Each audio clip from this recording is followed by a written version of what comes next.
we're here today because this month marks the 10-year anniversary of the Haiti earthquake.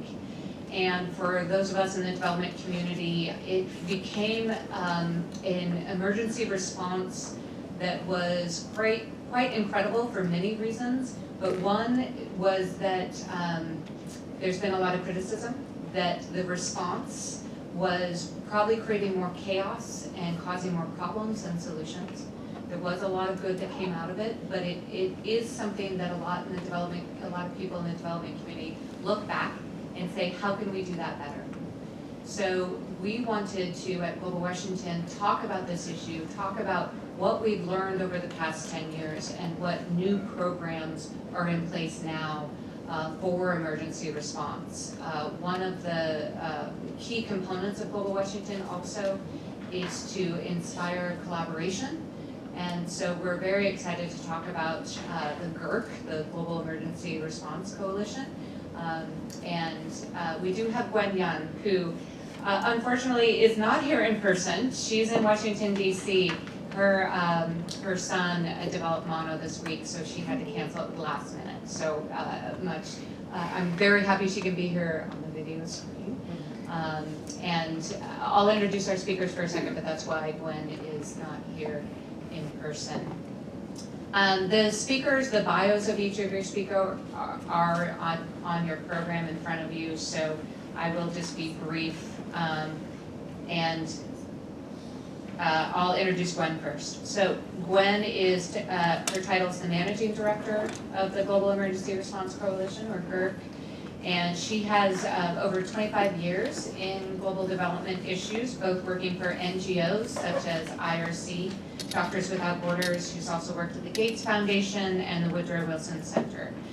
Gwen also has a legal background and has been a strong advocate for legal frameworks for ending violence against women. So incredible background, very glad she's here with us. She does come to Seattle, so if you want to see her in person, you can follow up. Next we have Nikki Smith, who's here to my right. She's the Executive Director of IRC here in Seattle. And in Seattle, the IRC office mainly works on resettlement of refugees. However, Nikki also has over 25 years of experience in the field or in developing countries.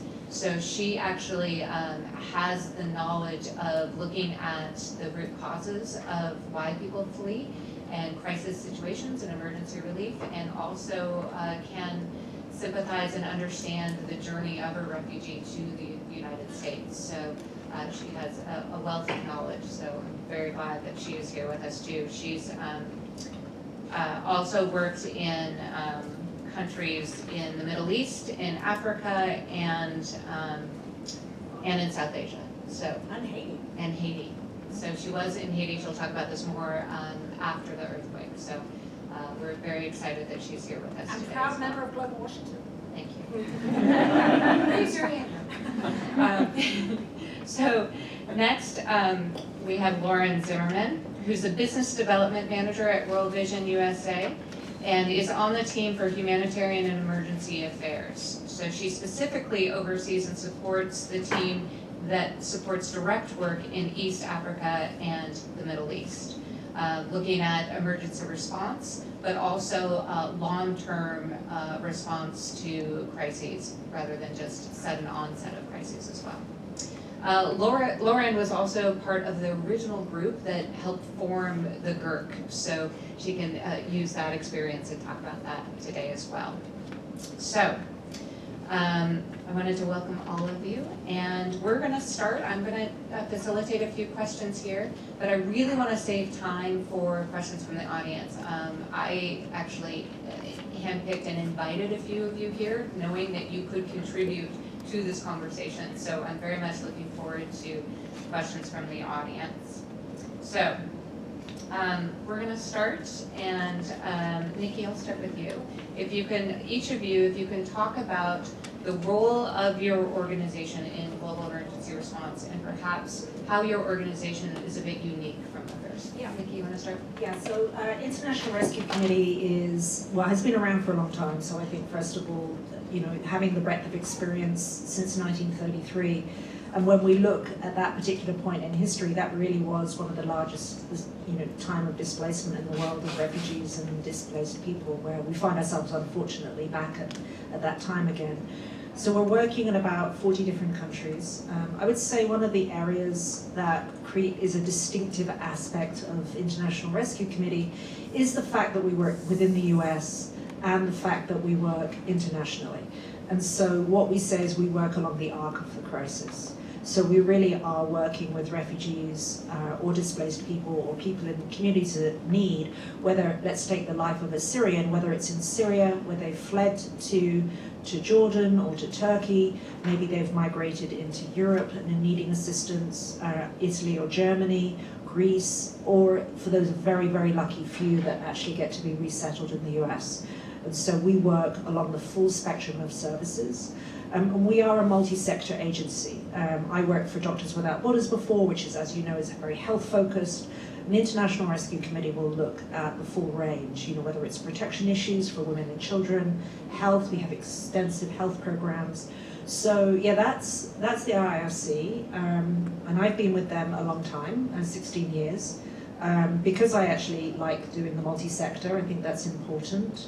And I also like the fact that we are working in the US, because I think it's really important that, we are, working within Europe and the US, as well as working in more developing or conflict-prone countries.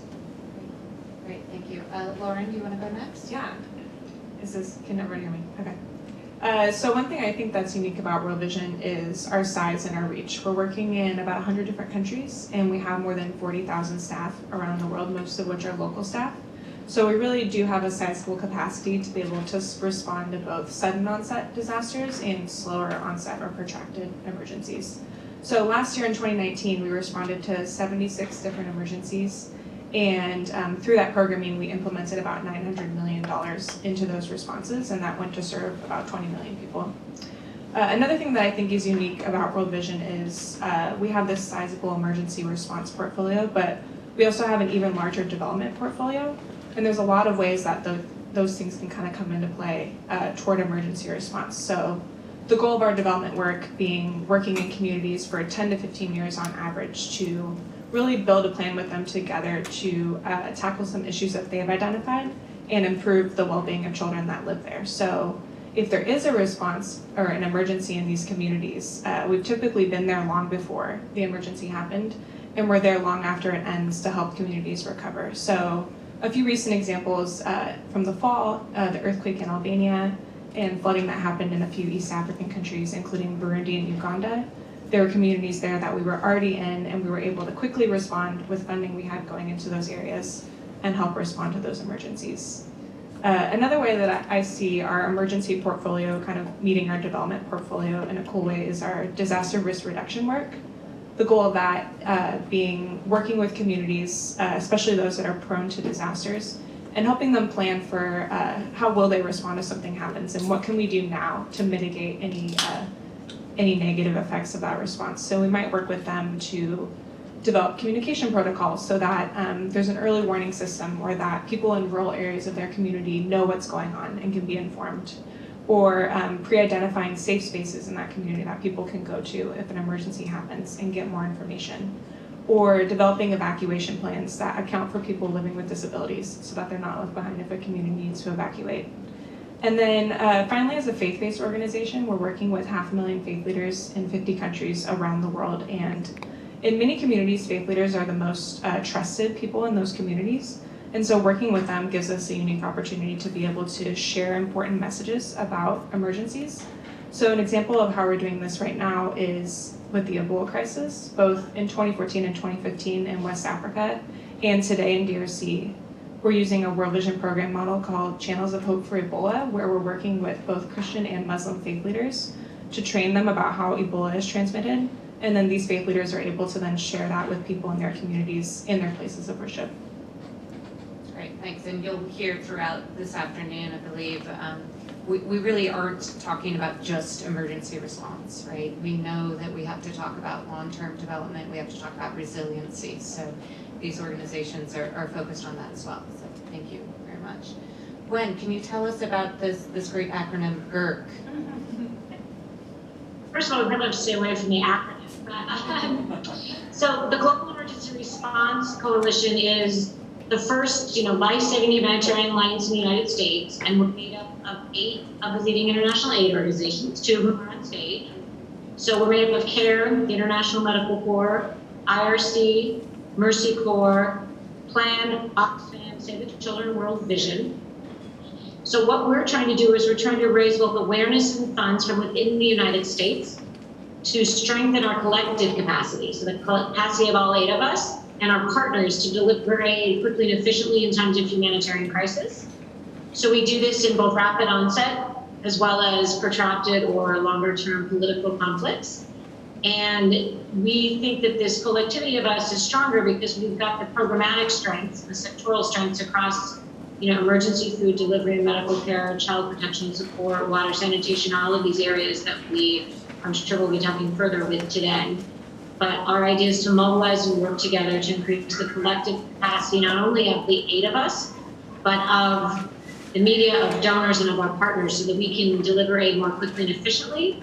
And we can look at what are the crises of today and what are the crises of the future. And so really trying to kind of bring us all together, but to open up the ability, the space, I say that sort of more money in the moment, to allow us to really meet the needs and rebuild communities and save lives of women and children across the globe. And we respond, to be clear, only to these rapid onset of these emergency crises that are overseas at the moment. So that's kind of where our focus is at the moment. That's great, thank you, Gwen. And Gwen, we're gonna stay with you for the second question. Can you talk a little bit more about your model? And I'd be interested to hear from Lauren as well. What are the pros and cons of this model? How is it working? What are some challenges you've experienced so far? So for where the coalition sits, the pros of the model is really, our tagline is really the power of 8 and the simplicity of 1. So one of the benefits is that, you can go to one place, you can, as a donor or as a high net worth individual, as a person, go to one place, and the work and the money gets spread across, right? So you're covering kind of the holistic, all of the work that everyone's doing, all the different areas where they're working together, and it goes across amongst the 8 NGOs. The second thing is we respond according to sort of 3 criteria, which is scale, severity, and presence on the ground. So everywhere that we're responding to and dealing with an humanitarian crisis, we have at least 6 of the 8 NGOs that are already on the ground there. And so this money gets divided amongst them, and we're working together to really ensure that all the needs are met. They're able to respond as quickly as possible and able to set up the recovery efforts as is necessary. And so we're hoping that not only we are working together, but donors are working together as well, so that the NGOs, the partners on the ground of where the needs are, can say this is where the money needs to go. Let us do our work, if you will, and let's bring in both the funding and the awareness of what is really needed, what's really going on the ground, what the situation looks like, because as both World Vision and IRC had mentioned, they're on the ground in these communities, and they can say this is exactly what happens in this time of crisis. This is exactly where the needs are. These are exactly the type of responses that have to happen.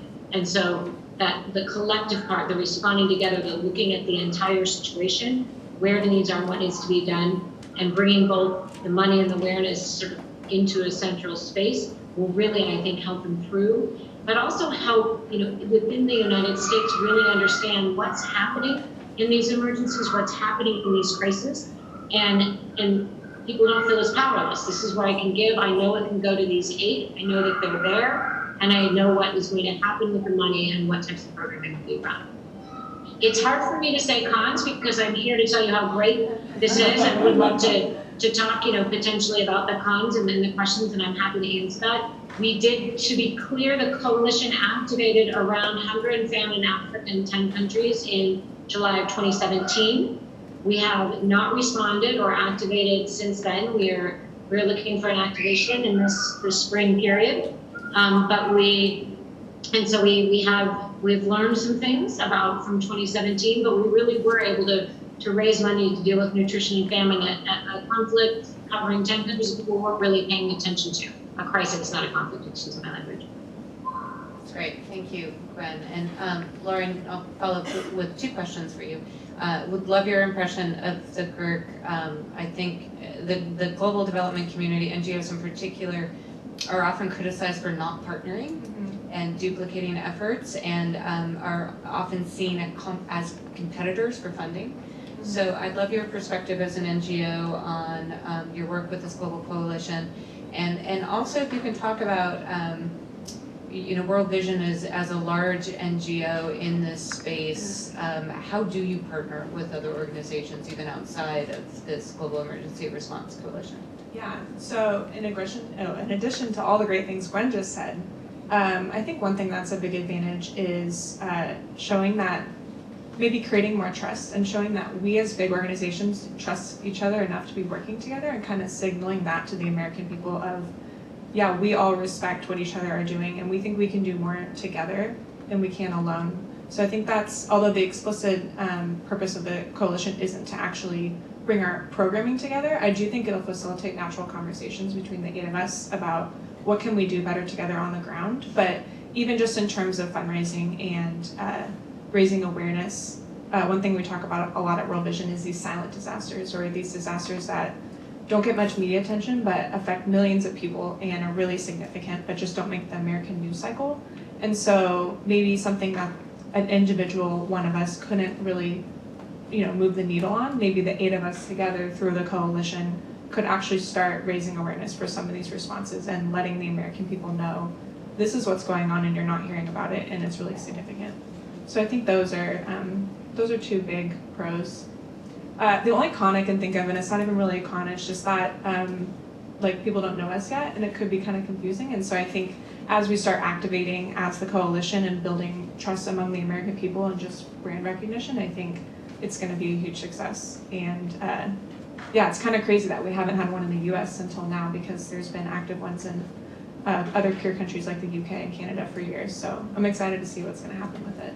Can you give a quick example of a silent crisis, silent emergency? Yeah, something that comes to mind is in Southern Africa right now, the food insecurity we're seeing, record high numbers in the last couple of decades of people who are on the brink of famine, and we're not really talking about it. And then, there's been this long drought in many countries, including Zambia, and then followed by some recent flooding there, which I think sometimes people think, oh, there's been floods, there's plenty of water now, but that's not always the case either. And so I haven't seen much media attention to that at all, but it's definitely a mounting crisis. And it's kind of harder sometimes with these slower onset disasters because there's no big event for people to latch onto or the media to latch onto, but it can kind of build over time and kind of go unseen sometimes.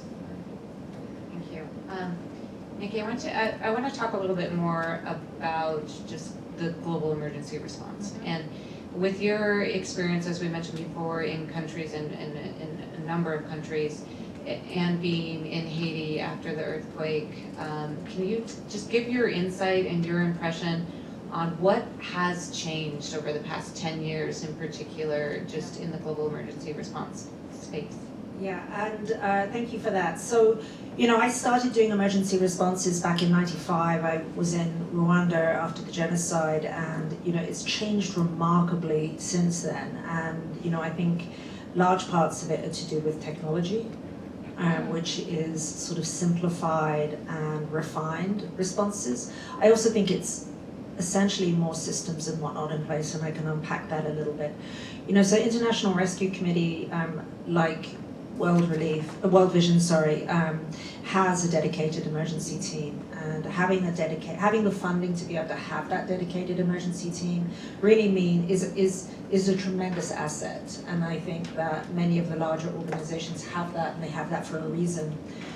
So first of all, sort of unpacking the 3 key areas that make responses much more efficient and effective is, first of all, you can look at things from an emergency preparedness perspective.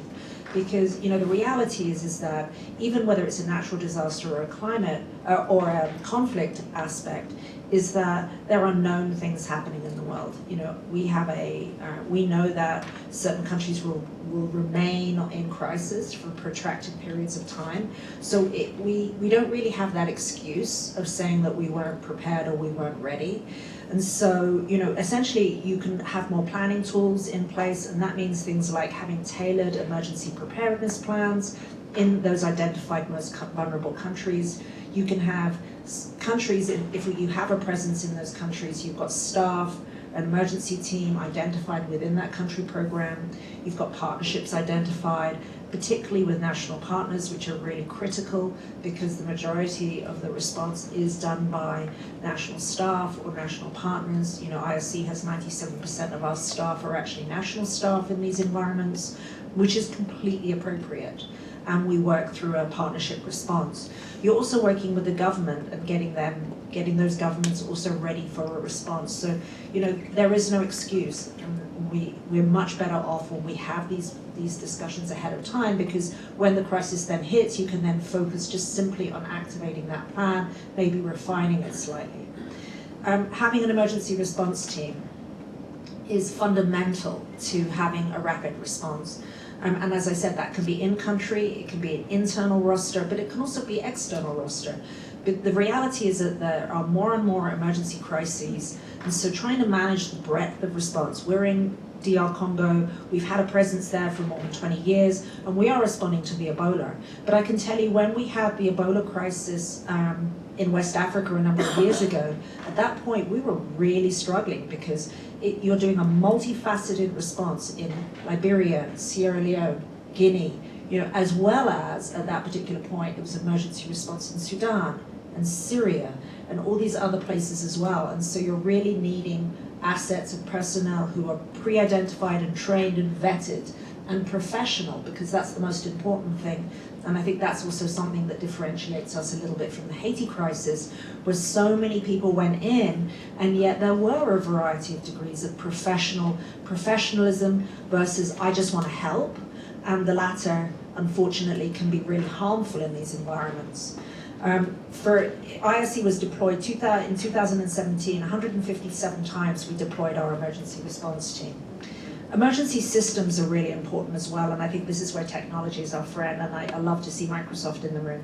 You know, we are able to really harness technology, whether that's through an app-based system, which is fabulous, about doing needs assessments through apps, which are really accessible now, whether it's sort of providing and simplifying or joining information and analyzing that information through a much faster system, allowing people in crisis themselves to access information and find out what's best for their own family, and giving them information that's accessible through social media, through things that they are familiar with and comfortable with, instant messaging. And we have Signpost, which is a fabulous system that's really effective. We are using this in many different places now, and it really puts the power into the client's hands so that they can feel comfortable and confident knowing where they can access resources.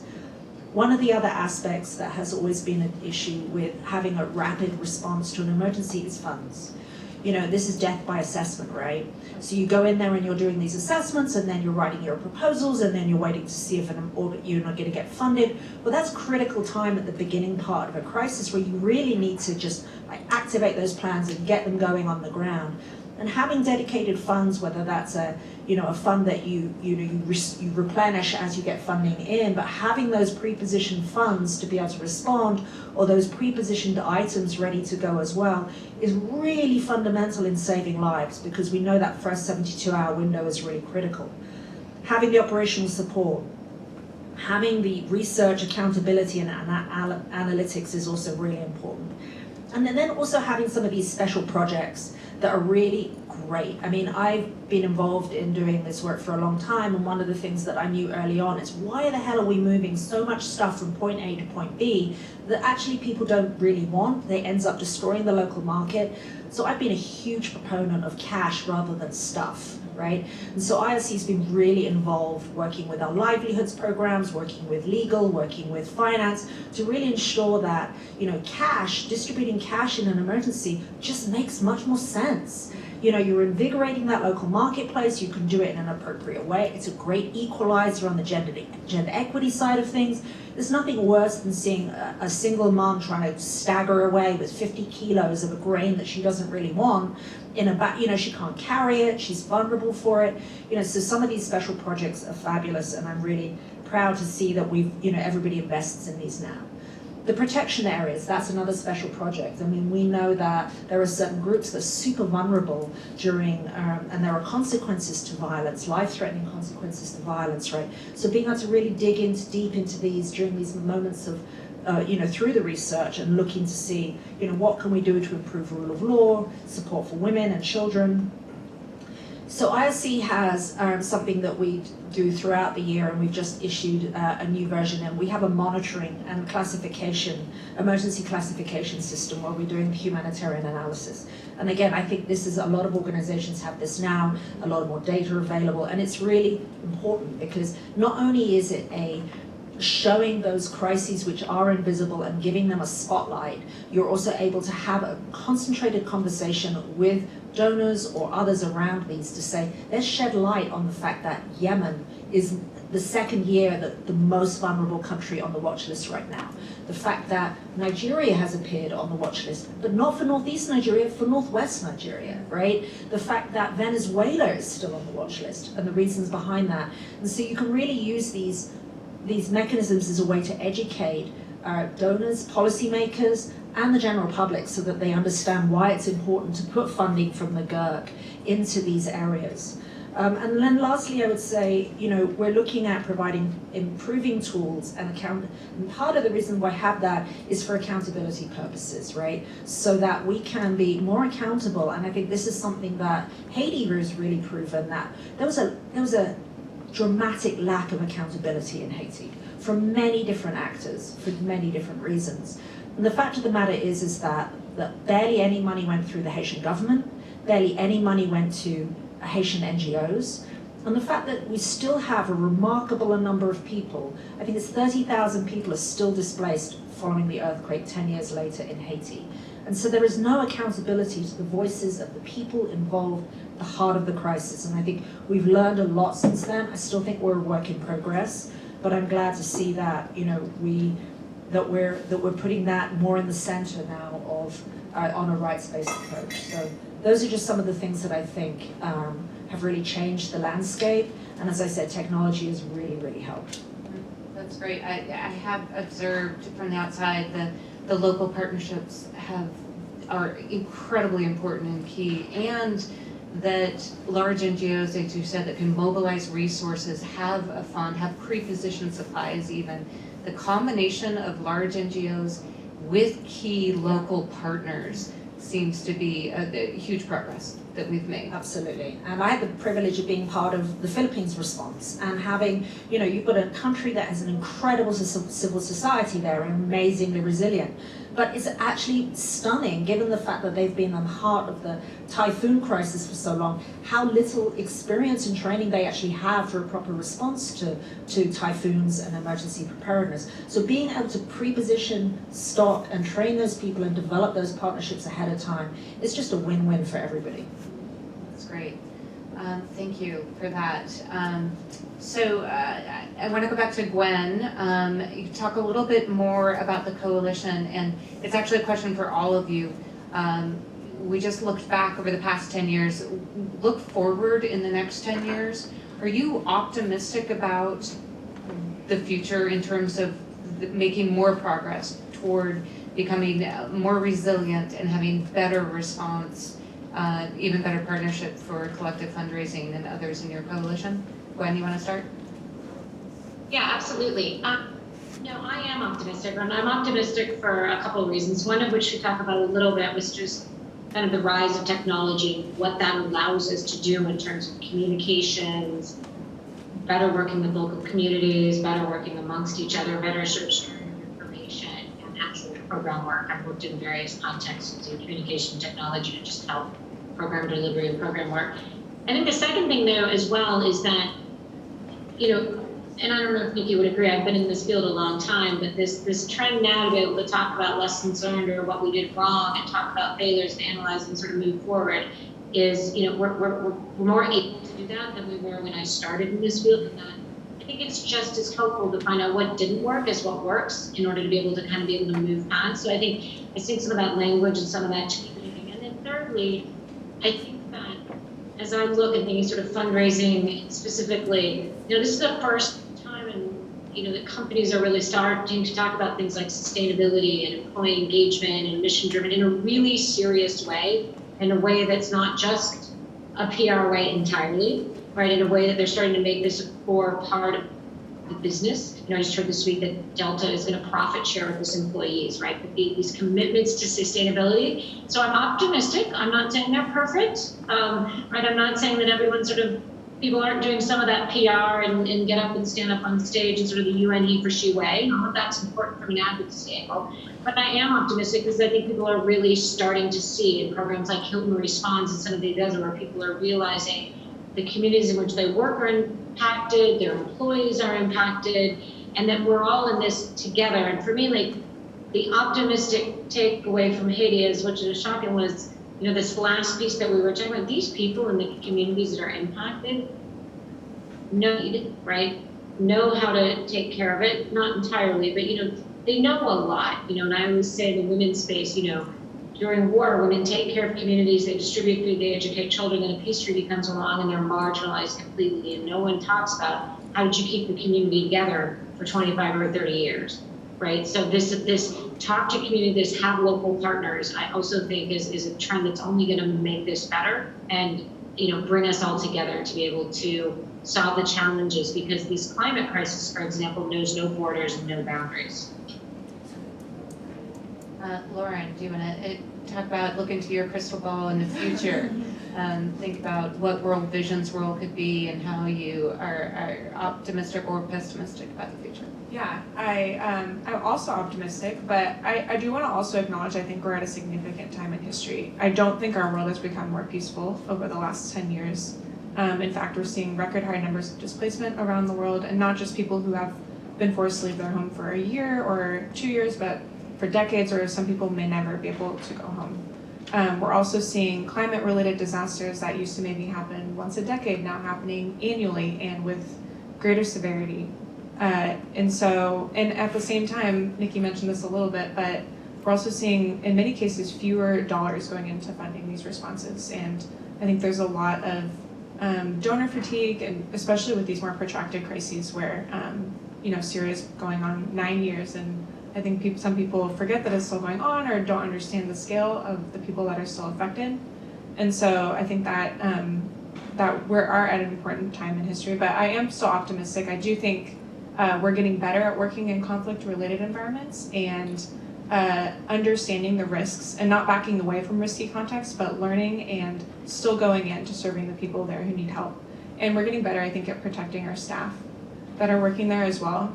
Like I mentioned before, I think our disaster risk reduction is improving, and especially in some of these countries in Asia that are really prone to natural disasters. These early warning systems, I think we can see this right now in the Philippines with the volcano, evacuating people early, and I'm hopeful that we won't see any more of these natural disasters in Asia where 100,000 people were killed, but that these early warning systems will really help with that. Nikki mentioned this too, but I think we have better data to show what's working and what's not working, and being able to use that and analyze it and improve our programs. I think that's been a big win. I also think there's more focus on critical areas of programming. One thing I think of is mental health and the increase of the focus on mental health for the people that we're serving, and not just identifying some of their physical needs, like they need food, they need health, like, Band-Aids and, communicable disease, but the mental health needs of these people, especially in these protracted crises where, and especially for children who have grown up in these environments, really serving them. And Nikki mentioned too, cash. I think that's a great direction that we've moved in the past 10 years, and just makes a lot more sense, like you said. And then again, just working together as a coalition and talking more as organizations. Beyond the coalition, I know that the humanitarian directors of some of the largest aid organizations, including IRC and World Vision, get together twice a year They talk about what issues are common to them. They talk about ways to move forward, and that's not something that's required of them by anyone, but just something that they've found to be really beneficial in just learning from each other and how can we work together better than we can alone. Great, thanks. Nikki, what do you see for the future? So, this is hard for me to say because I'm an eternal optimist, but I'm concerned. I mean, I think that I'm not so much concerned about our ability to respond and our willingness to respond and the way that we're harnessing technology. I'm worried about the political side of things. I have to say that, humanitarian response is a band-aid, right? And we are saving lives. But the fact of the matter is that 50% of the refugee displacement comes from three countries. And we need to resolve at a political level so that we can stop people having to be forced to leave their homes, right? And unfortunately, that's above my pay grade. I would love to be able to be queen of the world for many different reasons, but certainly for that one. The fact of the matter that 50% of the Syrian population is displaced, and we're in, however many years we are now, 9 years, is unacceptable. And there's still no solution on the horizon. I am deeply concerned. The fact is that, America, who's been a leader on the humanitarian front, is now taking the fewest refugees in the country than ever before in history. And that sends a message, right? US signaling they're stepping away from human rights and stepping away from their leadership, their moral leadership sends a signal around the world, and we see that. And when we have so many displaced people in the world who are protracted in that environment, 17 years is the average displacement. That's a long time. And yet we're still not coming up with solutions. And that does make me nervous. It makes me extremely nervous that data doesn't seem to matter now. Opinions matter more than data. I'm a data gal. I like data, Those are the things, that crunchy numbers are the things that inform and drive. But, I'm nervous about that. I am an optimist, and I think that the pendulum will swing back to where it needs to be. But at this point, it is tough. It is tough to be a displaced person. It is tough to be sitting in a camp or a community or a city and not knowing, what's going to happen. And the fact is that you're likely separated from your family. And, I worry about what's happening in, like we all do at the southern border. We're putting people in untenable situations. When we are saying it just doesn't make sense. When we stop aid money going into a country where people are actively fleeing because it's unsafe, and then we're closing a border, not only is it illegal in an international humanitarian law, it's also does not make sense. And so some of these things keep me up at night. And I'm hoping that sense and humanity and compassion, I'm an ever hopeful person, will come back in, and I'm hoping that kindness and humanity will prevail. I think you have to be an optimist to be in the line of work that you three are in, for sure. But thanks for that dose of reality. On top of that, we are faced with an uncertain future. But it is hopeful to hear you all talk about the past 10 years and what progress we've made. So thank you all. We're going to open it up to questions from the audience. I'd ask you all to state your name and affiliation, and please form your statement in the form of a question instead of Aisha, here. Go up at the end. I know some question. Okay. Thank you. Aisha Jaman from Yemen Relief Reconstruction Foundation. Thank you very much for the work that you do. I know definitely from my experience working in Yemen, that's very much needed. I have two questions, I think for all of you. One is, how do you engage women in this community as part of the emergency response? Because in my work with women, they actually deliver 100% better than the men I work with in Yemen, and I'm sure in other countries too. The other one, Nikki, you brought an excellent point, which is the political environment that we live in, not just in the US, but it's also happening in a lot of different places. One of the things I want to ask, are there any rooms for these organizations to advocate with politicians, with our senators, with our representatives, to make sure that we are at least not part of the problem, but we're not part of the solution? The other thing that I feel very strongly about is blockade and sanctions, because we punish the populations in these countries and we create hunger. How do we deal with that as organizations in educating our politicians to make sure that those are not actions that we take automatically? So first of all, thank you for all that you're doing in Yemen. It's you know, it's an there are so many atrocities happening in that country right now, and everybody should be motivated and mobilized to do something there. So I think listen, hey, I think women are really important in many different environments, and certainly both during the conflict peace time and also during the peace building and peace discussions. And ISC is very, I don't know if anyone's heard my boss, my big boss, David Miliband, speak. Apparently we're a feminist organization, and I love the fact that he says that. So what does that mean in reality? I think we're not quite, I think he's a little preemptive in saying that we're a feminist organization. I think we're aspiring to be a feminist organization. So I hate to contradict him, but I think that we're a little ways off there. But you know, I do think that gender equity and ensuring that women have a powerful voice. I mean, there's so much data, and again, I'm a data girl, to prove that women, both in terms of how they respond to microfinance, the roles that they play in the communities, you know, in many ways they're the most important and the most vulnerable in these environments. And so, you know, we do have specific programs in ensuring that women's voices are heard. They're there in the design aspects, they're in the implementation from along the arc of the crisis, whether that is in the heart of the crisis or whether it's here in the resettlement environment, right? Where we have specialist programs, because when women come into the US, particularly women who are you know, from particular communities, it's a real struggle, right? Particularly for our young girls, as they're learning to be what it means to be a woman or a young woman in America.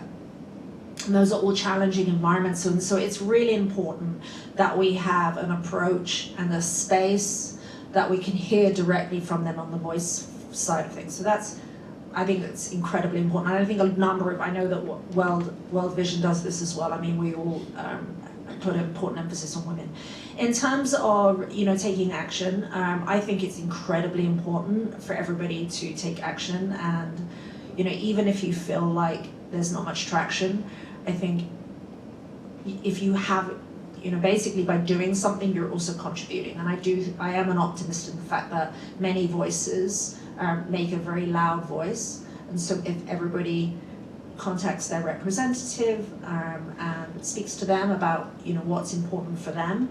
You know, I worked on Capitol Hill in Washington, D.C. for 3 years, and I learned really up close and personal that, you know, they have to respond. Our elected officials have to respond when they hear from their constituents. And so, you know, even if it's to say good job, because, you know, we do have here in Washington State some really amazing elected officials. And so saying to Representative Jayapal or Senator Murray or, you know, Senator Cantwell, Representative Smith, you know, fantastic job. I think what you're doing are really spot on, and we really appreciate that, is important. And there are very many different sites on where you can find out, you know, how to do these things, and as well as educate yourself about what's going on, particularly about, you know, the issues about the blockade. I've worked in countries where there have been sanctions, and I completely agree, unless they're smart sanctions, which seems like an oxymoron. You know, I say hit those leaders in their bank accounts, not stopping critical aid going in, right? Suddenly when they can't go shopping in Paris, you know, their wives get unhappy. So let's make it unhappy for the wives, get the women involved. So those are just some ideas. I completely support your opinion. Yeah, I think Nikki mentioned a lot of the things that we're also doing with women in communities with savings groups and kind of giving them ownership of their household income. And something else that we like to do also is having savings groups that involve both the husband and the wife, so that it kind of naturally stimulates those conversations about, well, how are we spending our household income, and thinking through those decisions together instead of that role naturally deterring to, or like going to the husband, yeah, exactly. Instead of, yeah, just naturally going to the husband or the male figure in that household. We're also partnering a lot with female-headed households and child-headed households, or households headed by girls, and trying to give them more of a voice in their community. We have a program model called Citizens Voice in Action, where we organize groups and just remind them and educate them sometimes about local level and national level laws in those countries. Sometimes survivors of violence and gender-based violence don't even know what laws there are in that country to support them. And so even just educating them and giving them a voice and letting them know this is the law and this person should be prosecuted and you're entitled to these things can make huge differences in communities and help people feel more empowered, especially women who are survivors of violence. Yeah, I'm sorry, I'm trying to remember the other two questions. Oh yeah, yes, thank you. So yeah, kind of at World Vision are three pillars of programming. It's the emergency side, the development side, and then advocacy is our third branch. And so it's a really important part of what we do as well. And I think Nikki already mentioned a lot of what we're doing, really advocating to our lawmakers about what we find important and what people are being affected by and how the U.S. can get involved. And what Nikki mentioned a little bit of kind of reminding them of our moral background. And a lot of people and our elected leaders have this moral background, but sometimes don't bring it into their day-to-day job, kind of separate them a little bit. And so kind of bringing them together as one full person and kind of reminding them of that. And so yeah, World Vision does a lot of work in DC with both sides of the aisle, meeting with lawmakers and discussing bills that we think are really important, as well as the international aid budget as a whole. I know there's been some moves to potentially reduce that over the past few years, but just reminding both sides that this is really important and serving these people is just something that is the U.S. needs to be doing. And yeah. Great, thanks. Gwen, from your maybe previous jobs? Yeah, I don't want to repeat, I want to echo and support everything that's said. I think on the gender equity angle, one thing I do want to bring in, and I feel like I have to put my old Wilson Center hat on, right, is in addition to the gender-focused programming and gender mainstreaming and addressing issues of violence and empowering and hearing the voices, just the women's leadership piece. And I think especially, not just in governments, but in humanitarian organizations, and making sure that your staff on all sides of the table, as you're discussing your programming, as you're developing, as you're implementing, and that's, IRC and David Miliband and this partnership to really make it a feminist organization, I think is really important. And as I say in peace treaty situations, you need women sitting at the table negotiating the peace treaty. You need to have the civil society there to hear what happens, but the people that sign the peace treaties, so, going back to Data's numbers, Romani knows, women have signed less than, 2% of the peace treaties, but when women sign them, there's a 35% chance that they're gonna last 15 years or longer. So it's just that women's leadership piece, both in sort of the staffing and the people that you're engaging and talking about. And then I think, as an international lawyer, right, reminding people and reminding representatives about the laws that exist and where you can talk about issues of migration and so forth. And I was just on a 3-hour call yesterday around the feminist foreign policy in the United States and trying to write in the humanitarian pieces of that. The Global Peace and Fragility Act was just passed, and it's trying to bring together defense, development, and diplomacy, because we don't all have the same information and the same understanding, so bringing all of us together to really be able to work on some laws and policies and then using that to advocate for. So just echoing a lot of what was said. Great. Other questions? Want to keep on the federal side topic for a minute. In 15 and 16, there's a big movement within the federal government. We're videotaping. So. Okay. Big movement within the federal government with the OFDA, USAID, CDC to do a lot of pre-planning. Very much focused on 72-hour response. When we did a bold response in 2014, from first phone call to deployment, it was 10 days, and that was considered amazing. But we all want to get down to 72 hours. Federal government recognized that, and then with the vehicle to do that was to be Zika funding. As we rolled this out, it was all going to be, we were going to start implementing this pre-planning and be able to use that to clone to do further response. And of course, Zika funding did not happen, and all that went to naught. And since that time, the formulas for roles are changing. So like OFDA now is playing more of a security role. So before CDC goes overseas, or before they would like other NGOs to go overseas, they want to deploy OFDA or OFDA contractors to create security environments. Say for the last DRC Ebola breakout, they want to do that. So OFDA is being pushed more into that role instead of an emergency response role. So so the question is, given that environment and given that retraction from pre-planning and the roles being different, and the CDC budget being much reduced, what areas do you hope to see the U.S. government involved in? Where do you really? Because there's a lot of wasted time that I've seen in trying to engage in a partner that is fairly disinterested. And here privately we have an emergency operations center in Lubumbashi, DRC, that's privately funded. We have an emergency operations center in Entebbe that's privately funded now, and there's probably going to be other clones in Africa, and that's all outside of the U.S. government, and that works very effectively. And if we waited for the U.S. government, it still wouldn't happen.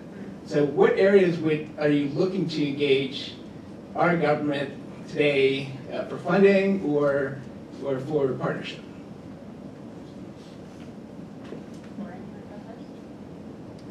Yeah, I agree with you that there can sometimes be like mixed mandates even within the same organization when we're talking about different U.S. Aid government branches. So that can be really challenging, and I agree too with response time can be really difficult.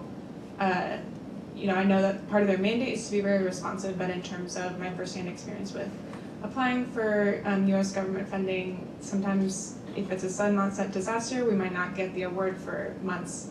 And then that leaves us using our own private funding to start our response and then building on it with U.S. government funding, which is still effective, but not really meeting the mandate that they had. And so I know that a lot of U.S. government agencies are kind of looking a little bit more into doing these rapid response mechanisms where organizations like IRC or World Vision get these big awards and then are able to more rapidly respond. So they already have the money, they're just dispersing it, and really using that to fund local organizations as well. But I don't think we've seen enough of that yet, and so I'd like to see us move a little bit more in that direction, and it still allows us to work together. Even if IRC got the award, they could still give an award to World Vision or vice versa. We actually have an award from an IRC rapid response mechanism in Ethiopia. So I think that that's a great way to move forward. And I know you mentioned a little bit of a privatization of this response. While it's frustrating, I think that this is coming out of gaps that are created by larger donors. I think it can be good in some cases, and we're seeing some really interesting partnerships with private organizations in different countries, either ones that are explicitly for aid or just other private companies in different countries, like Kenya and the Philippines. I can think of some examples that really allow us to respond quickly. So in Philippines, for example, we have a partnership with one of the largest grocery store chains there, so that when something happens, we can just work with them directly to build food kits and get them to affected people quickly, and we don't even need to solicit funding from a larger, maybe more bureaucratic organization, but we can just do that directly. So I hope that answers your question, but yeah, definitely we've had some frustrations on our end as well. Yeah, I mean, I completely echo everything that my colleague has said. I mean, I think the reality is that we can't depend on US funding, you know, as a rapid response tool. I mean, I think nowadays what we're looking at is really blended funds, and whether it's from, I mean, I feel like Gates Foundation played a critical role in the Ebola response in West Africa. And I think it's pretty depressing that, you know, the onus of responsibility was on the foundation. And they really did amazing heavy lift of responding critically with so much flexibility of funds, providing essential funding to stop the spread of that disease. And so whilst we say yay, Gates Foundation, and they're incredible for that. I've worked with them in a number of different countries, and they're incredibly responsive. But I also do think that we need to not just sort of rest and rely upon whether it's Microsoft or Gates or Bezos Foundation or others, right? We should look at the government funding as well, because there is a responsibility for governments to put funding in these places, and we shouldn't just expect foundations and companies to be, first out the gate. And this is where I go back to being slightly less optimistic, because I am worried about the pendulum swinging. I think that, there is a season for everything, and right now we're in a weird season in the US, including the fact that, goodness me, colleagues from DART and OFDA are now security response teams. I mean, wow, what a loss of resource, and incredible individuals who are now security guards and things like that. Ridiculous. But I'm hoping that the US and UK and European government doesn't go in the same way, and my fear is that they are starting to do that. And so I think this is where our voices need to come together, and we need to say that's unacceptable, and this is what we need. And so whether it's at Davos or whether it's at the UN General Assembly or whether it's other opportunities, and having the powerful voice of the some of these foundations and companies like Gates and like Microsoft, whose leaders who have got incredible political clout can also say that's unacceptable. We should not be relied upon as the first line of defense. We are here to work in conjunction with you, not instead of you.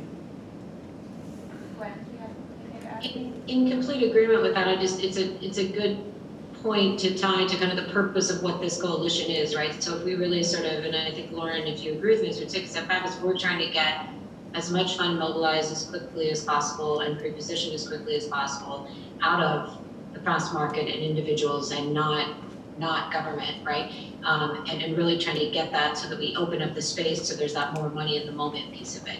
But in complete agreement that, if we can do that, but everyone has to have a responsibility, governments included. But, I think one of the reasons this coalition was created was to be able to kind of mobilize that money very quickly, to be able to get to the aid, quickly, so that they can make programmatic decisions in the first, 72 hours, as you mentioned. And it was not, and so we don't, in some ways, great that I don't have to deal with solving the U.S. government aid response problem. But in complete agreement with Nikki, it's something we need to take care of. And so hopefully we can build some momentum as a collectivity to be able to address that issue.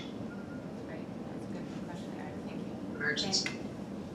Hey, Jane Messick with Microsoft Philanthropies and proud board member of Global Washington. So if you're not a member of Global Washington, you should join.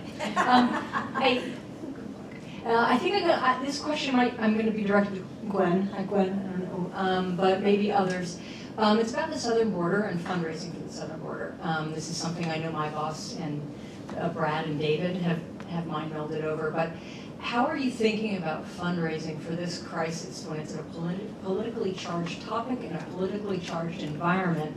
How, because we're trying to think through how we activate our employees to donate for this. How do we work with our partners to fundraise? I'm on the board of USA for UNHCR. We're trying to figure it out. I just would love to hear some thoughts about how you do that. And maybe I'll start with Gwen because she's the fundraiser.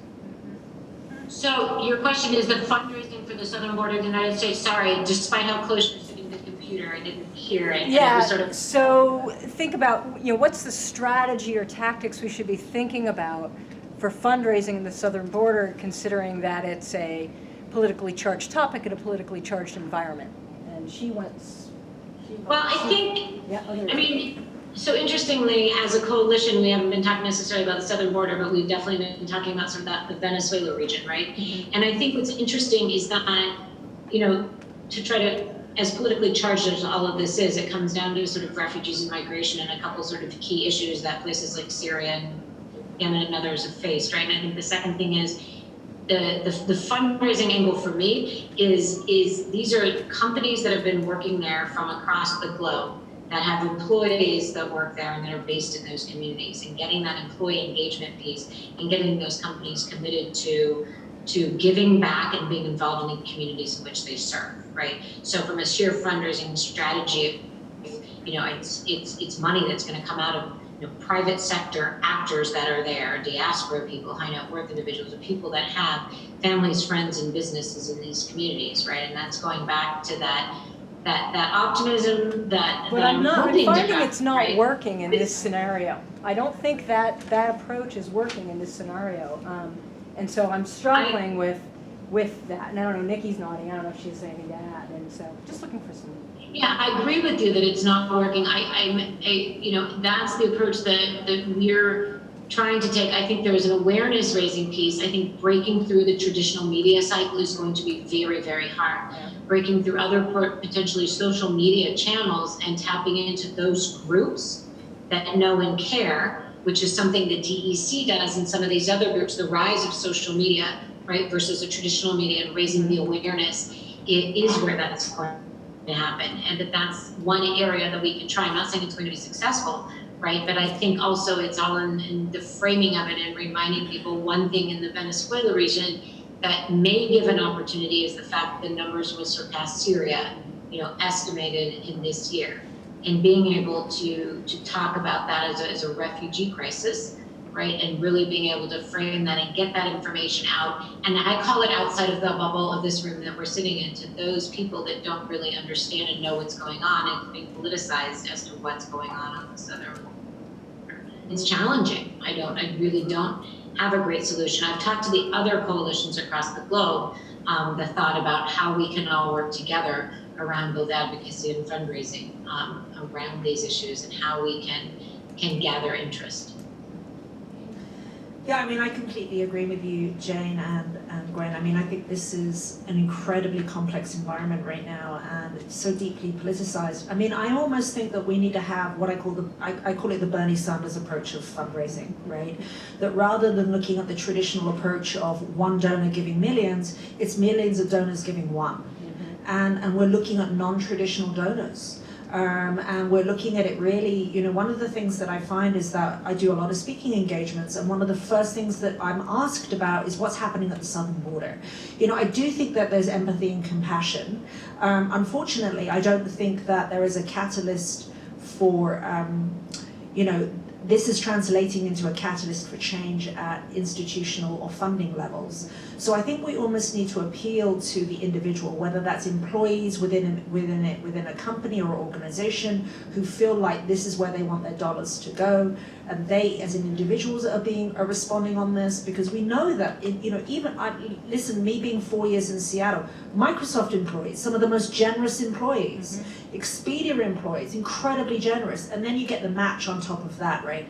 And I think it's almost like that grassroots movement, which is if you have enough employees saying this matters to me, the organization's going to kind of look at that and go, wow, that matters to them, and there's enough collective voices around this. So it goes back, unfortunately, still to the private fundraising, because I think we're in this, as I mentioned, this weird season right now, and I'm hoping it's going to change quickly because I'm kind of done with it, which is that governments are not looking at this and they're not taking it seriously.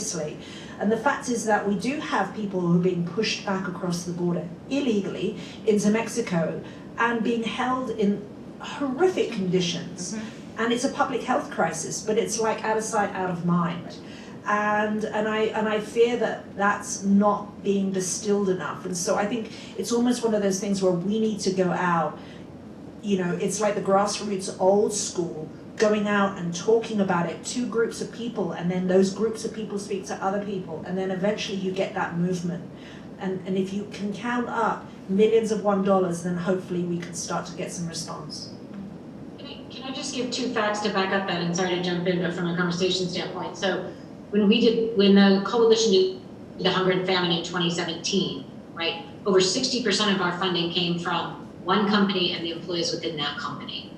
When I talked to the Disasters Emergency Committee in the United Kingdom this week, 60 to 70% of their funding is the digital mass market fundraising. It's 50, it's 100, it's $200. It's that, and you talk about that in these other countries. And I think, just to back up your point about where, what we think is possible, where we think this can come from. And I think sometimes we have to shake ourselves out of, if it's not on CNN and it's not a huge, USAID budget or some other large budget, it can't be done. And so I think we have to think a bit creatively and collectively about how we can garner interest and garner momentum. Yeah, I completely agree, and agree that it's been really disheartening to see the huge, if not complete, elimination of U.S. government funding going to the Northern Triangle, especially when it seems like we should be focusing on this area because there are all these push factors that are causing people to leave, and this huge caravan we saw going through Central America and how dangerous that was, especially for children. And so, yeah, totally echo what's been said. At World Vision, we're really trying to focus on advocating and educating our donors about what's going on in the Northern Triangle and why these people are leaving. And we're doing a lot of programming to help make it safer and and create livelihoods in these countries, and all these push factors that we're identifying, trying to tackle those root causes so that people can stay because they do want to stay. And there's such a big narrative about how people are coming for better economic opportunity, and why that may be true, it's not, it's kind of taken out of context, and like that people are leaving just because they want to, but in classifying them as migrants often is kind of the wrong term, because these people are leaving because they have to, and sometimes sending their children alone, like what parent wants to do that? And so I think we're trying to do a lot of work at World Vision about educating people about the root causes, and we're still doing a lot of privately funded programming in the Northern Triangle to help tackle those as well. Yeah, highlighting the solutions. Jane, what I'm hearing is, and I've seen this, that individuals feel that their dollars don't matter because it's only going to be a political solution, that they can't influence the political solution. But if you talk about on-the-ground programs that are solutions, they can support those. Well, I also think that what we're dealing with is that the institutions, such as a company like Microsoft, is actually afraid to speak out and try to raise money across our employee base because we don't want to be in that scenario. But yet employees are interested, so we're trying to do it on the down low, right? But it's still, institutions are a little bit afraid to step in and be bold because of the situation. And I think, Jane, on that one, there are, we work with one large donor from Seattle, to be nameless, who does not want a large social media presence and publicity about what they're doing. And that's fine, right? Because I do get that there are there's so many, people are so triggered now. And I think people are triggered by many different things. And so, I think it's, there are ways and means to do this so that, both parties are safe. And we can go into our special room and feel not triggered by things. But, so yeah, I do think that we can, there are ways that we can do this. And I know that... yeah, and we're just trying to think through. I mean, it's quite honestly, it's easy to fundraise for Australian fire or a earthquake. Everybody loves a natural disaster. I hate to say that. These are the harder ones to raise money for, and the harder ones to respond to. And so absolutely. How are we cracking that differently? I always said that natural disasters are the easiest things to fund because people relate to those, particularly in the US. They're like, oh, we know what a hurricane is, or we know what a typhoon is, or we know what a tornado is, because we experience that. It's when it's something a bit less tangible like conflict or other forms of migration, that's when it's hard for people to understand, wrap their head around. And then when you add politics or political rhetoric to it too, it just makes things really muddy and hard to explain. Thank you, appreciate it. Thanks, Jane. Peter? Just a little piggyback on that. I'm Peter Bloomquist, Global Leadership Forum. So I worked for CARE Mercy earlier. I was always amazed at how much money came when there was a cataclysmic global natural disaster. How much money could be raised, how quickly. And I was always concerned, about, as everybody was, about how to spend the money well. And started thinking about whether anybody had tried to figure out a way to take some of the money raised for Haiti or for Indonesia and put it aside so that it could be used for building back better, if not for situations like Jane just mentioned. Possibly, I suppose you can't raise money for Haiti and spend it somewhere else, but just, so much money comes so fast. Has anybody thought about or developed ways to try to leverage that for the longer term and more difficult purposes that are addressed? So 8.3 billion was raised for Haiti. But let's not talk about the impact on the ground, which is a whole different thing, right?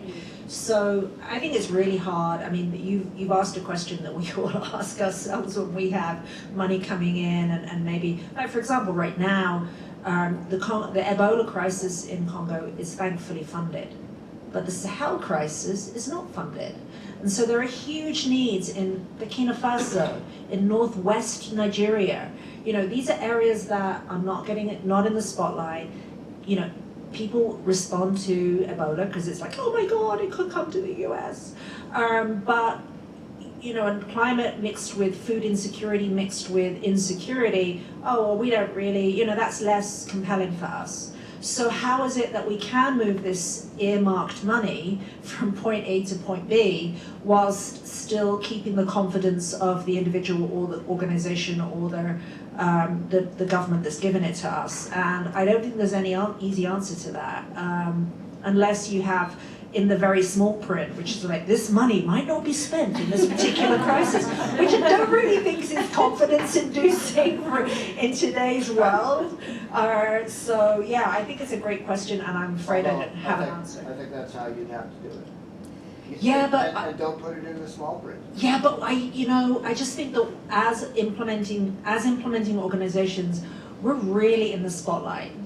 And right now, you know, things come down us on a ton of bricks, and rightly so. You know, we have such a level of scrutiny on ourselves, and scrutiny by the general public and the media. I think there's much more cynicism towards the NGOs now than there ever has been, and skepticism. So we have to be really incredible stewards of this funding. And I do think that, you know, if somebody is compelled to give based on something that moves them, unless they say, which is my dream money, you can spend whatever you like with this money, which is, you know, rarely happens. But when it does, it's like, hey, celebration, we can move this money a little bit around the place. But unfortunately, most money goes into this, you know, and this is the problem with the UN SURF, right? Or when they're doing the UNDP, fundraising mechanisms at the UN, it's like, I specifically want to fund this subset of this particular branch. So you get a lot which is unfunded, and then massive amounts of money in one particular area, which is really hopeless. Yeah, totally agree with everything that you said, Nikki. I think this is on the bright side, it's a little bit less of an issue with these more protracted responses, which we're seeing more and more of, where we know there are going to continue to be needs in Syria or in Venezuela. Like 5,000 people a day are still leaving Venezuela. In the surrounding countries, we know they're going to continue to be needs. So, and especially as larger organizations, I think we have the capacity to absorb more of this money and program it.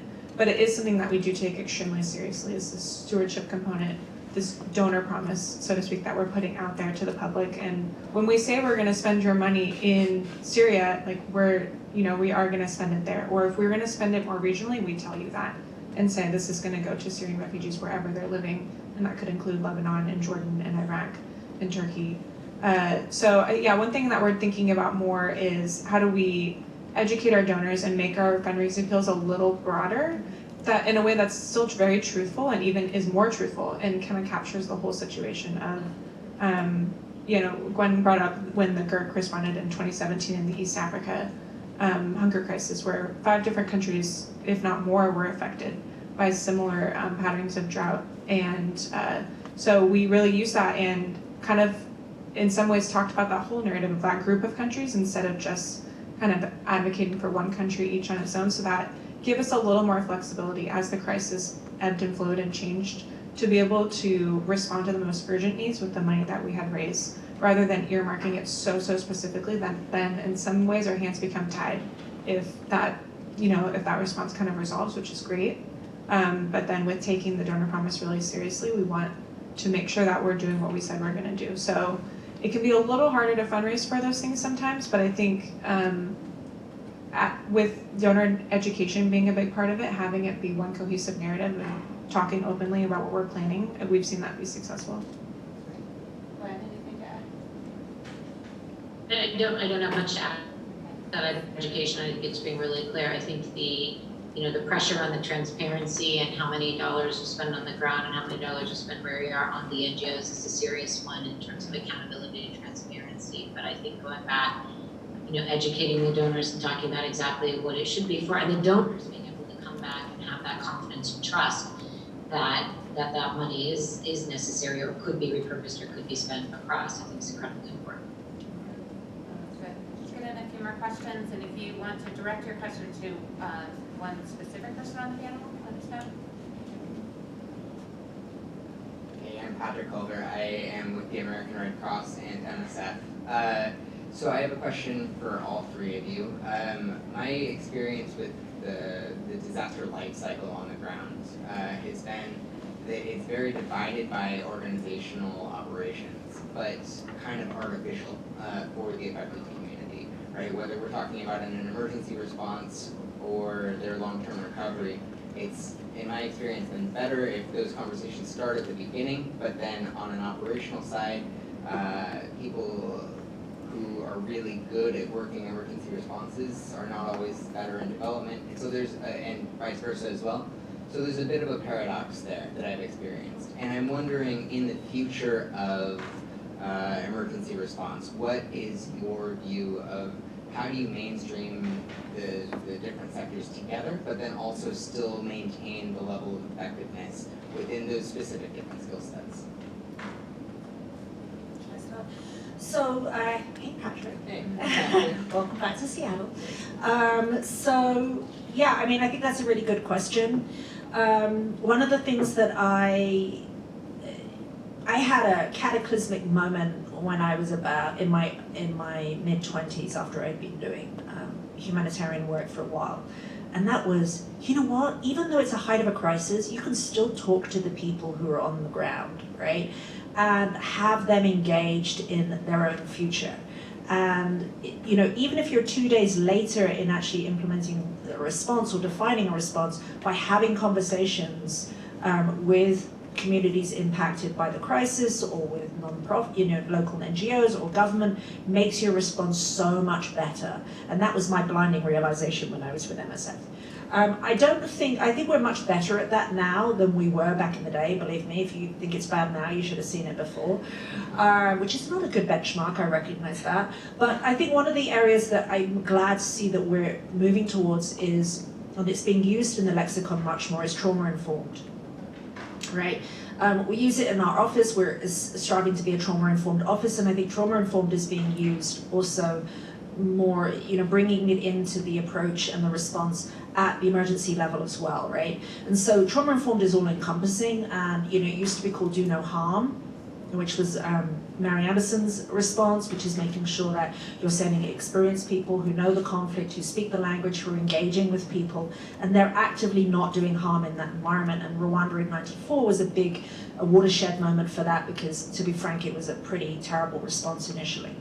And so we're kind of moving away from that. I still do think that, you know, even in my own office, we have silos, right? And it's one of the most frustrating pieces. And I'm hoping that, you know, I've tried for more than 25 years of my life to break down silos.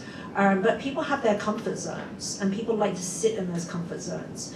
And trying to kind of force people to think beyond, you know, I remember this one guy that I worked with, and he was like the best WASH engineer I've ever worked with. Why? Because he thought about gender equity when he was doing WASH. And it was like, the benchmark is pretty low for that, if that's what makes him the best WASH engineer.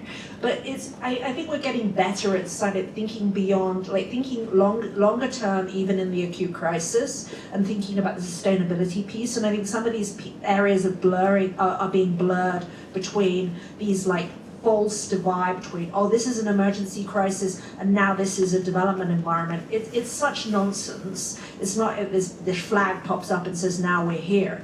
And I think we've moved away from, oh, well, it's development now because all the funding's run out, which is also typically what it used to be. So I think we've evolved. I still think we've got a long way to go, but it goes back to those pieces which I talked about at the beginning, which is research and planning and analytics and having much more data and analyzing that data and using that in an early onset. I think some of the technology stuff is really helping us join those divides. But at the end of the day, it's also down to attitude and willingness of people to move in this direction, even if it's uncomfortable and painful.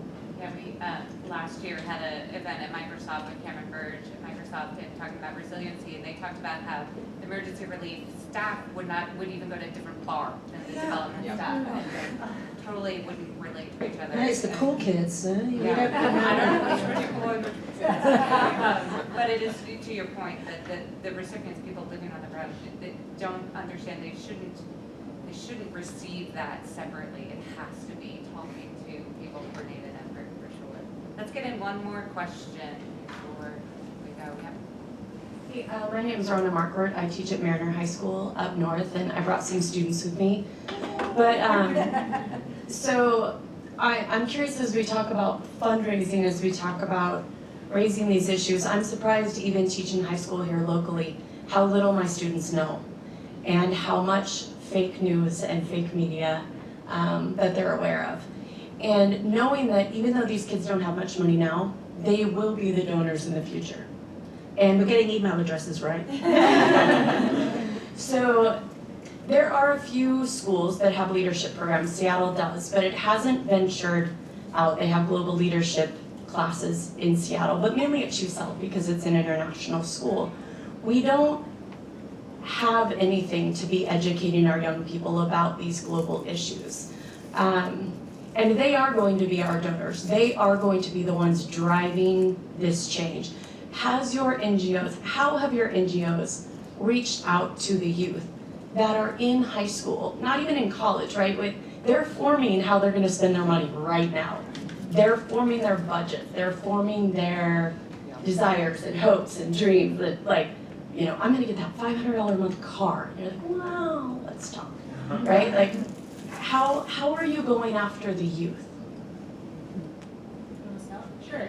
I can think of a few different things off the top of my head. A big part of our development work is facilitated through child sponsorship. And although the funding doesn't go directly to that child, it goes into a community. Well, yeah, it's not super small. It's pretty explicit, but it goes into the community to not have any discrepancies between households who are sponsored and households who aren't.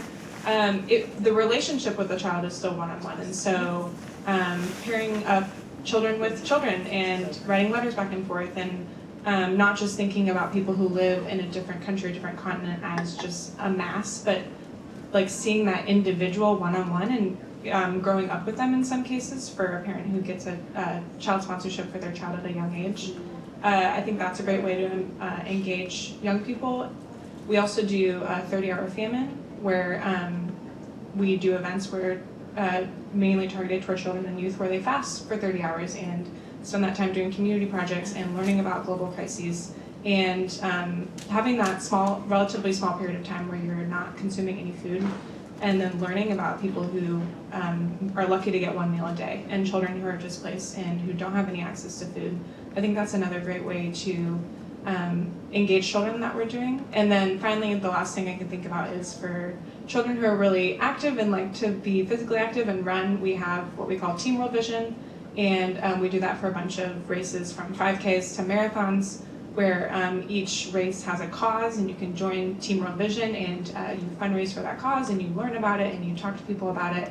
And I've seen a lot of kids younger than I would have expected doing longer races and being super passionate about that work.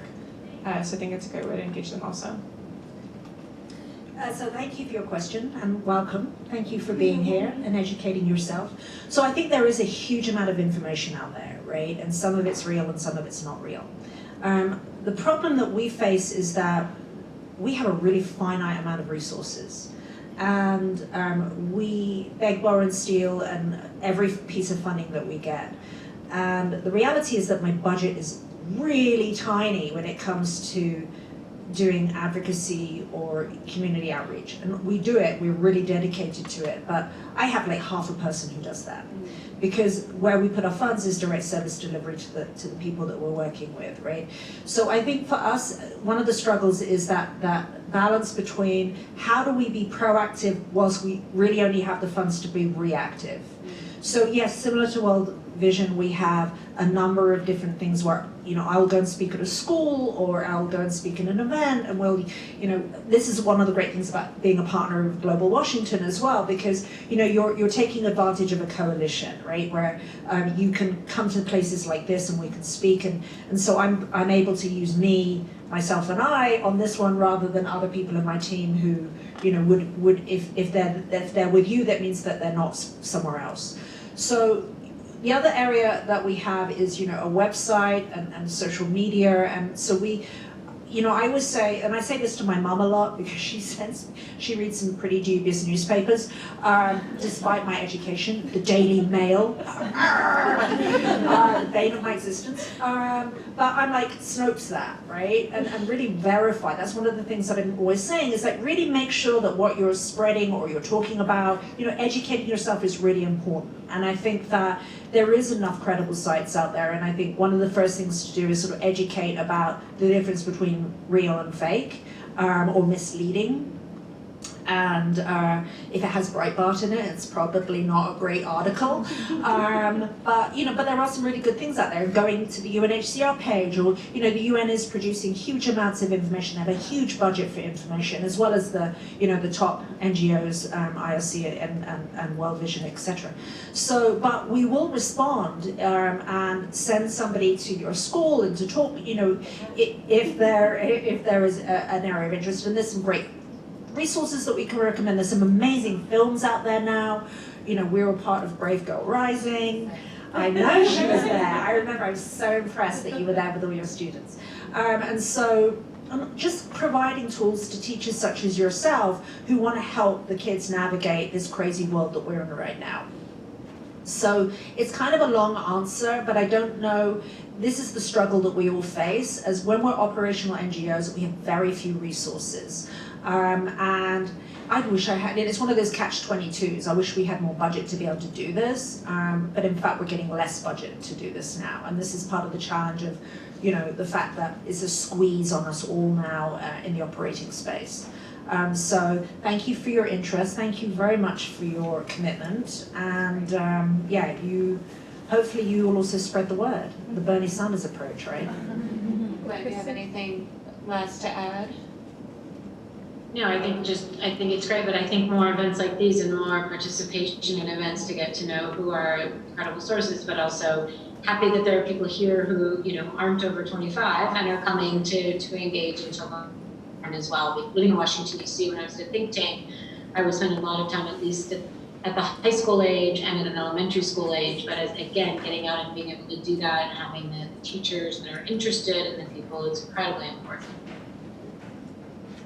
Aisha, do you have one last Yes. thing to add? I just want to share that Mercer Island High School, when they heard about Yemen, they invited me to go and speak. And during the 2 lunch periods, the 300 students came to the presentations. They did a big sale for our foundation. They designed our logo. They did a Christmas sale with items that they wrote Yemen on. So actually we started with them. Awesome. So what I'm saying is you can use clubs in the school, and that's how you get them engaged. So great, and Rhonda, thanks so much for all your work in this, for sure. I'm just going to wrap up just the last few minutes. Most of these events we have with Global Washington, people come away inspired, or at least they've learned something, and they ask me, what do I do now? So, as Rhonda did. First off, we are videotaping this, so if there are people that couldn't make it here today, go to our website and share this. I always say, go tell someone something you learned, and you get bonus points if you tell someone that's outside of the Seattle area. So can I retract and say IRC is absolutely a feminist organization today, if you're watching? we can edit. No, this is fantastic. We did talk about today a few call to actions. I would highly encourage you to look up organizations such as IRC and World Vision for some direct advocacy work that they can be doing, and others. In your issue brief that we have at the table back there, there's a list of all the Global Washington members that work on emergency relief, including our corporate members. So get engaged. We did talk about employee engagement. Go tell the employees of your companies. And if you don't know if they have an employee giving program, find out. If you don't know if they have an employee match, find out. Lastly, Global Washington does facilitate speakers in workplaces, in schools. If you want us to come speak, let us know. We can bring these two and others. And Gwen will fly you out again. So let us know. But again, it is about raising awareness. We're trying to make a better informed public and support our nonprofits in this area. And this is one that Global Washington holds to be really important. And again, it's the emergency relief, it's building resiliency, and it is one of our priorities is around humanitarian crisis, including migration and refugee crisis. So thank you for all being here. Follow Global Washington. Our next issue campaign is on climate justice, both here in Seattle and abroad. So let me know if you want to be engaged, and look for our newsletter and feature stories coming out in February around climate justice. So thank you. Thank you. Thank you. Thank you guys.